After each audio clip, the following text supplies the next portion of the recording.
عمر فاروق رضی اللہ تعالیٰ عنہ گشت کر رہے ہیں تو آپ نے خیمہ دیکھا، ایک شخص خیمے کے باہر بیٹھا ہوا ہے.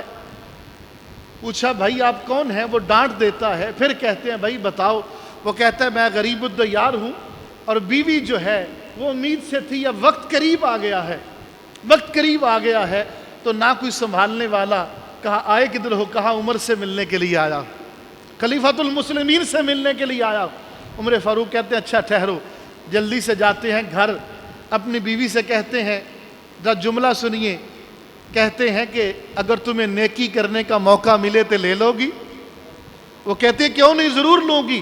کہا پھر ایک میرے دوست کی بیوی ہے اور اس کو بچہ ہونے والا ہے، جلدی سے ضروری سامان لے لو اور مجھے بتاؤ کیا چاہیے. وہ سامان لیتی ہیں، کپڑے لیتی ہیں. کہتی ہیں آپ لکڑیاں اٹھا لیں. آپ لکڑیاں اٹھاتے ہیں، کچھ کھانے پینے کا سامان اٹھاتے ہیں. ادھر بیوی اندر چلی جاتی ہے. آپ آگ جلا رہے ہیں، وہ آپ کو ڈانٹ کے کبھی کوئی چیز مانگتا ہے، کبھی کوئی چیز مانگتا ہے اور روب ایسے جلاتا ہے جیسے آپ ملازم ہو اور وہ مالک ہو اور اس کو پتہ نہیں کس کے ساتھ بات کر رہا ہے. کچھ دیر کے بعد اندر سے آواز آتی ہے امیر المومنین، امیر المومنین اپنے دوست کو بتائیے اللہ نے بیٹا دیا ہے. جب امیر المومنین کا لفظ سنتا ہے اس کی ٹانگیں کانپنا شروع ہو جاتی ہیں، کیونکہ عمر کو دیکھا نہیں تھا. عمر کا نام سنا تھا رضی اللہ تعالیٰ عنہ، ان کو دیکھا نہیں تھا. کانپ جاتا ہے. کہتے ہیں آپ ہی امیر المومنین ہیں؟ کہا میں ہی عمر ہوں امیر المومنین.